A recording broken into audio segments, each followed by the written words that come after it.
Hello guys, welcome और welcome back to my YouTube channel. तो आज की वीडियो जो है वो बहुत ही ज़्यादा इंटरेस्टिंग होने वाली है, बहुत ज़्यादा क्रिस्पी होने वाली है एंड हॉरर भी होने वाली है। तो आज का जो इंसिडेंट हुआ है ना, वो किसी मेरे सब्सक्राइबर का नहीं है, कोई इंस्टाग्राम के फॉलोवर्स का नहीं है, वो मेरे खुद के अपने फ्रेंड के साथ ही इंसिडेंट हुआ है। तो कहानी सुनने से पहले हेडफोन अपने कानों में लगा लीजिए एंड अगर आप रात में देख रहे हैं तो लाइट ऑफ कर लीजिए। तो चलिए बिना देरी के मैं वीडियो को स्टार्ट करती हूँ। तो ये जो बात है वो 2018-19 की बात है एंड इंदौर का एक इलाका था। तो उसमें एक राहुल नाम का लड़का रहता था जिसकी एज 20-22 साल की होगी। तो इंदौर में वो जो रहता था ना, वो अपनी फैमिली के साथ रहता था।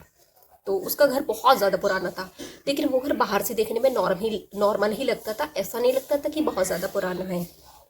तो राहुल अपनी फैमिली के साथ उस पुराने घर में रहता था। तो एंड राहुल की एक बहुत बुरी आदत थी। वो रात को देर रात तक, मतलब 1 बज गया, 2 बज गया, 2:30-3 बजे तक अपने दोस्तों से फ़ोन पर बातें करना या फिर सारी रात गेम खेलना, यही उसका काम था। अब एक दिन क्या हुआ कि रात के मतलब 2:30 बज रहे होंगे एंड राहुल फ़ोन पर अपने फ्रेंडों से बात कर रहा था, फ्रेंड्सों से। तो तभी किसी ने उसका दरवाज़ा नॉक किया। वो जाता है, दरवाज़ा ओपन करता है, देखता है कि बाहर कोई भी नहीं है, सिर्फ अंधेरा अंधेरा। वो आकर दोबारा फ़ोन पर अपनी बातें करने लगता है दोस्तों से। कि थोड़ी देर बाद फिर से दरवाज़ा कोई नॉक करता है एंड उसे कोई आवाज़ भी देता है। उसे ऐसा महसूस होता है, क्योंकि वो फ़ोन पर बिजी होता है अपने फ्रेंड से, तो उसे ऐसा लगता है कि किसी ने दरवाज़ा भी नॉक किया एंड मुझे आवाज़ भी लगाई है। वो दोबारा जाता है, गेट ओपन करता है, देखता है कोई भी नहीं है। तो उसे लगता है कि शायद मेरे मम्मी पापा है एंड वो मुझे पानी वगैरह की, उन्हें कोई चीज़ की ज़रूरत होगी तो वो मुझे आवाज़ लगा रहे हैं। वो अपने पेरेंट्स के रूम में जाता है। तो पेरेंट्स के रूम में मतलब लाइट ऑफ रहती है एंड दोनों सोए हुए होते हैं। तब अपनी मॉम को पापा को आवाज़ देता है कि मॉम डैड। एंड उसके जो मम्मी पापा है ना, वो बहुत ज़्यादा गहरी नींद में सोए रहते हैं, तो वो बोलते नहीं है।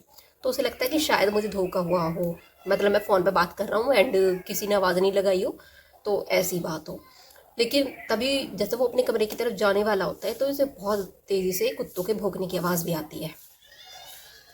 तो जो मेन डोर होता है ना, वो उसे ओपन करता है। ओपन करके देखता है कि बाहर गली में स्ट्रीट लाइट जल रही है, वो भी बहुत फीकी पड़ रही है एंड कुत्तों के भौंकने की आवाज़। तो उसे थोड़ा सा डर महसूस होता है, क्योंकि उसने सुन रखा है कि जब कुत्ते भौंकते हैं तो आत्माएं फिरती हैं या भूत होते हैं। तो वो थोड़ा सा डर जाता है एंड दरवाज़ा बंद, आता है अपने रूम में, दरवाज़ा बंद करता है। वो लाइट ऑफ नहीं करता है, क्योंकि उसे डर लग गया ना, कुत्ते की भौंकने की आवाज़ होती है। तो वो आकर सोने की कोशिश करता है। सोने की कोशिश करता है, तभी थर्ड टाइम कोई दरवाज़ा तेज़ी से खटखटाता है। इस बार उसे गुस्सा आता है, वो गुस्से में उठता है और दरवाज़ा जैसे देखता है ना, फिर देखता है कोई नहीं। लेकिन उसे महसूस होता है कि जैसे कोई उसे दूर से देख रहा है एंड हंस रहा है। उसकी जो हंसी होती है वो ठंडी होती है, उसे ऐसे लगता है कि कोई मुझे ही देखकर हंस रहा है। और इस बार वो सच में डर जाता है, क्योंकि चारों तरफ तो अंधेरा है, मम्मी पापा भी सो रहे हैं एंड ये पहली बार तो नहीं हुआ कि उसका दरवाज़ा नॉक हुआ है, क्योंकि एक बार इंसान धोखा खा सकता है, 2 बार खा सकता है, लेकिन बार बार तो नहीं खा सकता। अब वो थोड़ा सा डर जाता है, वो जल्दी से गेट बंद करता है एंड वो आकर चादर ओढ़कर अपना मुंह चादर के अंदर ले लेता है एंड वो सोने की कोशिश करता है। तभी उसे पैरों की आवाज़ आती है, जैसे कि कोई उसकी रूम की तरफ आ रहा है।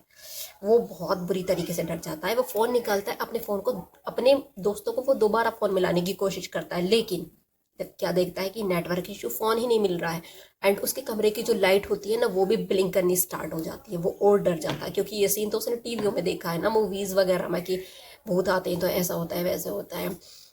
तो उसे ऐसे लगता है कि कोई उसके रूम की ही तरफ आ रहा है। वो जल्दी से ब्लैंकेट ऐसे उड़ता है एंड वो सोने की कोशिश करता है। उसकी आंखें खुली रहती है, बहुत डरा रहता है।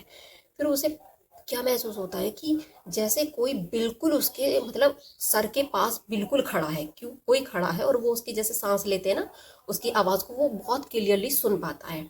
एंड कोई मतलब कोई खड़ा है एंड वो सांस ले रहा है, उसकी सांसों की आवाज़ वो सुन रहा है। फिर वो धीरे से उसे आवाज़ आती है, पानी, मुझे पानी दे दो। अब वो पूरी तरीके से डर जाता है, क्योंकि वो नींद में भी नहीं है, सो भी नहीं रहा है, फ़ोन पे बात भी नहीं कर रहा है। अब ये वहम तो नहीं हो सकता। वो बुरी तरीके से डर जाता है भाई। वो सुबह तक उसे नींद नहीं आती, वो ऐसे ही पड़ा रहता है। अब सुबह को जैसे वो उठता है ना, तो वो अपनी मम्मी से ये सारा इंसिडेंट रात को बताता है, क्योंकि बहुत डरा हुआ होता है कि मम्मी रात मेरे साथ ऐसे ऐसे हुआ। तो उसकी मम्मी कहती है कि बेटा, जिस घर में हम रह रहे हैं ना, तो आज से 15 साल पहले इसमें एक फैमिली रहती थी, तो एक बूढ़ी आंटी रहती थी, तो वो आंटी बहुत ज़्यादा बीमार थी, चल फिर नहीं सकती थी। तो उन आंटी की यहाँ पे डेथ होगी, एंड वो उनकी डेथ ऐसा हुई थी कि एक रात को है ना, वो मतलब पानी मांग रही थी, पानी मांगती रहीं, किसी ने उठकर उन्हें पानी नहीं दिया क्योंकि घर के सभी लोग सो रहे थे। तो जैसे वो सुनता है ना, वो डर जाता है, उसे लगता है कि कहीं वही आंटी तो मेरे पास नहीं आ गई हैं। एंड वो कहते हैं कि मतलब वो पानी से ही तरसती हुई उनकी डेथ हुई थी। अब ये सुनकर तो राहुल अब नाइट से ना तो 2 बजे फ़ोन चलाता है, ना गेम खेलता है, टाइम से वो सो जाता है। तो ये चीज़ें थी। उसके बाद वो इतना डर जाता है कि कमरे में हमेशा लाइट ऑन करके सोता है, एंड बहुत जल्दी सो जाता है। तो मेरा आपसे ये पूछना है कि अगर आपके साथ कुछ ऐसा हो, रात को 2-2:30 बजे कोई दरवाज़ा खटखटाए, आपसे पानी मांगे, आप दरवाज़ा ओपन करो एंड बाहर कोई भी नहीं हो, और ये चीज़ आपको एक नहीं, दो नहीं, तीन तीन बार हो, मतलब आपको पूरा यकीन हो जाए कि ये मेरा वहम नहीं है, धोखा नहीं है, सच में ही कुछ हो रहा है, तो आप क्या करोगे? कैसा लगेगा आपको? तो गाइज, ये थी मेरी आज की स्टोरी, एंड कैसी मेरी स्टोरी आपको लगी ज़रूर बताइएगा कमेंट में। एंड मिलते हैं फिर नेक्स्ट वीडियो में, तब तक के लिए बाय बाय।